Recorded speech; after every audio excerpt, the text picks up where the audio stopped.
Eugène Baillet écrit. François Barillot, ouvrier imprimeur à Lyon et à Paris. Quelle existence que celle de ce pauvre poète! Car c'était un poète, un vrai et un courageux. Il a écrit ses 20 000 premiers vers, tant à Lyon qu'à Paris, sans avoir touché un sou du produit de sa plume. Il entasse ses poèmes, chansons et drames en 5 actes et en vers, par amour de la poésie et pour satisfaire aux ardeurs de son imagination fiévreuse. Barillot n'avait fait aucune étude. Il fut forcé de tout apprendre seul. Quel travail, que de veille, que de privation pour arriver à se procurer les livres indispensables au développement de la pensée, quand on la sent bouillonner dans son cerveau, chauffé à blanc par l'enthousiasme de la jeunesse et de la conviction. François Barillot est né à Lyon en 1819.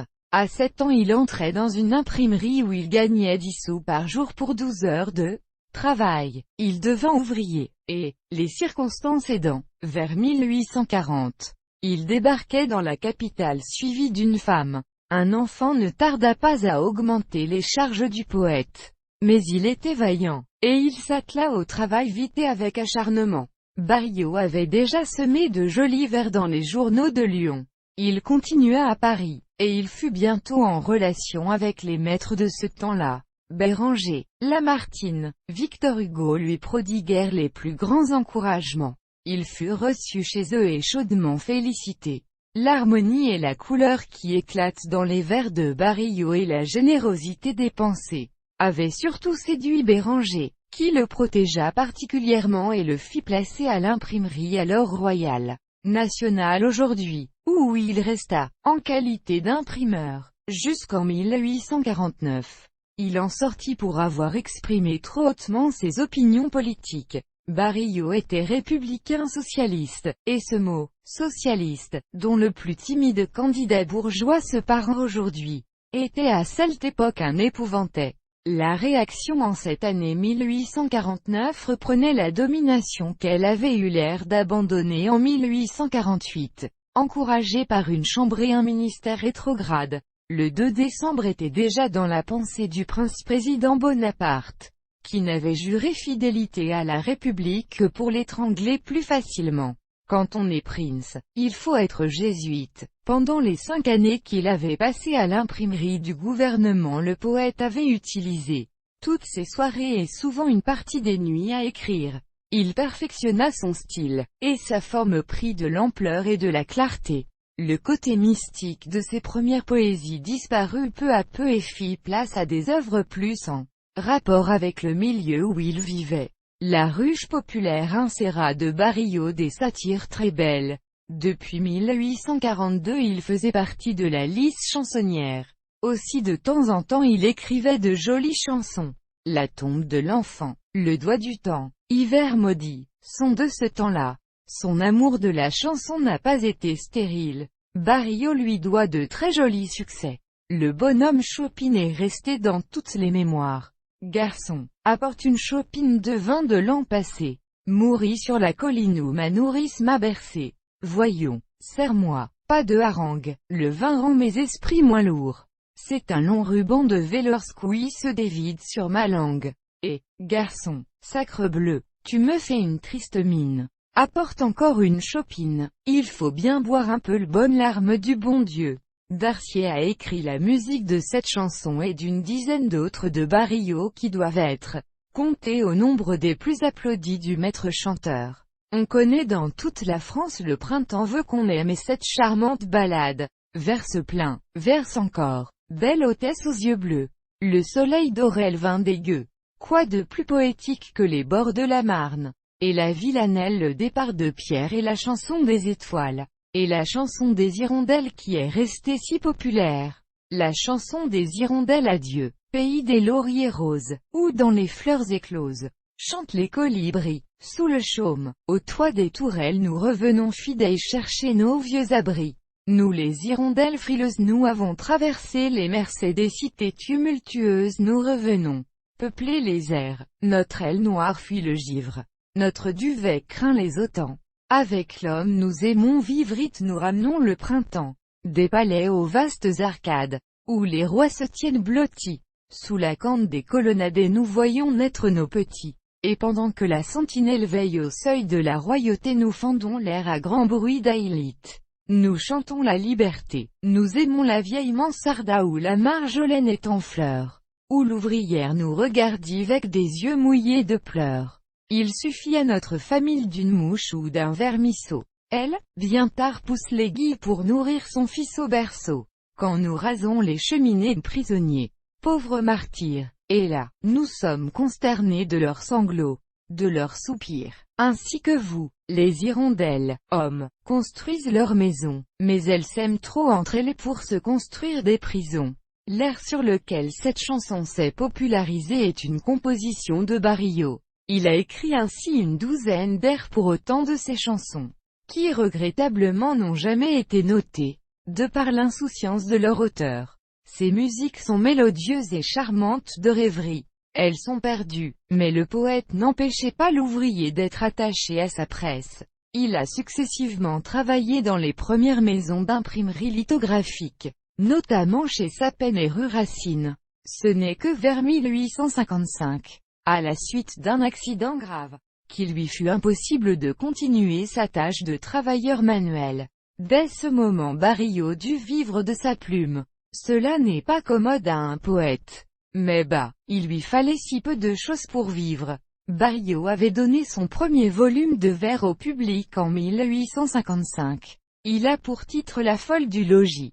C'est grâce à des souscriptions amicales que ce livre a vu le jour.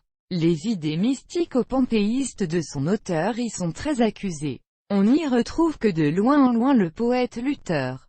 Cependant quelques pièces, Jeanne Misère, Judas el Capital et le forgeron fantastique portent bien leur marque démocratique. Mais la fantaisie domine dans la plupart de ses poèmes. En voici un très remarquable. La Vierge aux larmes est dans nos sentiers humains, que le printemps caresse, où l'homme encore enfant poursuit des papillons.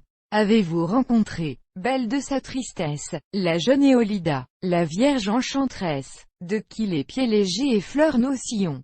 Comme on voyait jadis la brune Quennéfort, portant sur ses cheveux sa corbeille de fleurs, courber un bras de neige autour de son amphore. La blanche Éolida, fraîche comme l'aurore, dans une urne d'onyx va recueillir nos pleurs.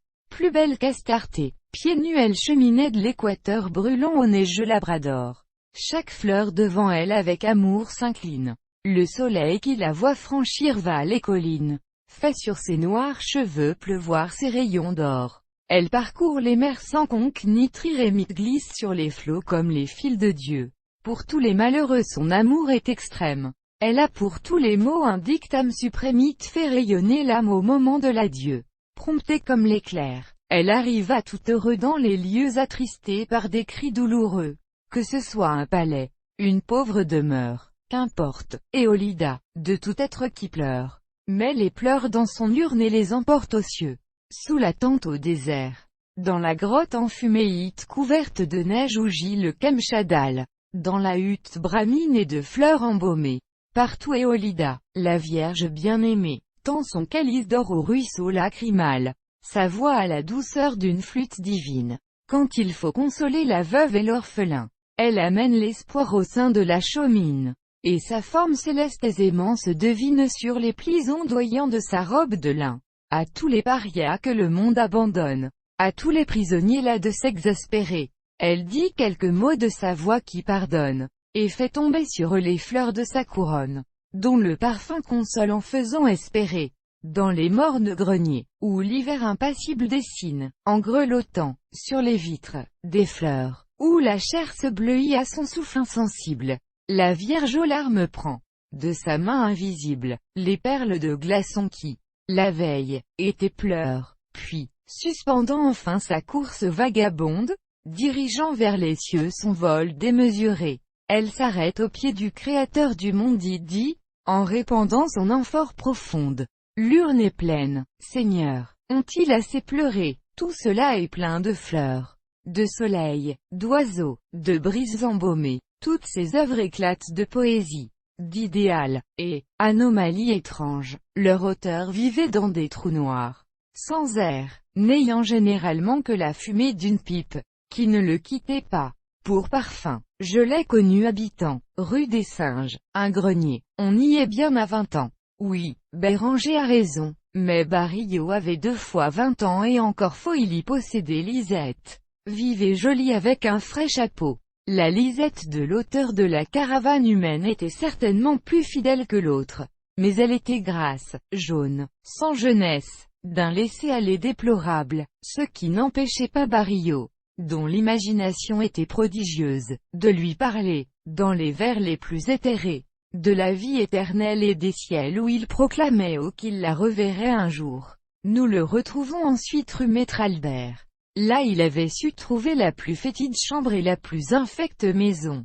Puis rue Saint-Jacques, où il habita longtemps un logement sombre. C'est là qu'il composa presque entièrement les Vierges, entre un poêlon égueulé dans lequel chauffait en permanence un marc gris de café noir, que l'on buvait dans un verre gris aussi, servi par la compagne dont j'ai parlé plus haut. Elle poussait des exclamations de bonheur à chaque strophe que le poète couchait sur le papier.